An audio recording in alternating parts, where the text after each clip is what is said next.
Los propietarios forestales, a través de la Confederación, a través de cada una de las asociaciones, han constituido una fundación, la súa fundación, con el objeto de estar presentes ellos en estos momentos en los que se explicitan de una manera muy marcada los aspectos ambientales y sociales frente a los que históricamente han sido lo más comunes, que eran los económicos.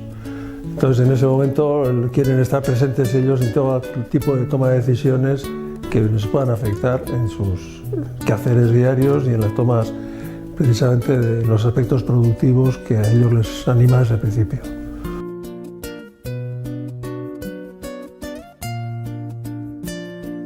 A súa fundación firma acuerdos con propietarios y gestores para realizar una custodia de sus territorios con fines paisajísticos, culturales y de conservación de la naturaleza.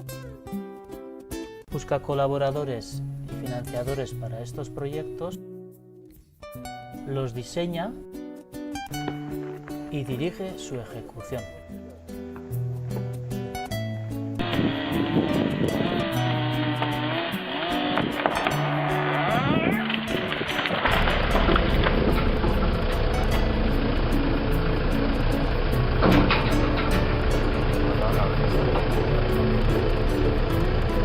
Queremos además difundir al resto de la sociedad la adecuidad de estas actuaciones y la importancia de este tipo de proyectos.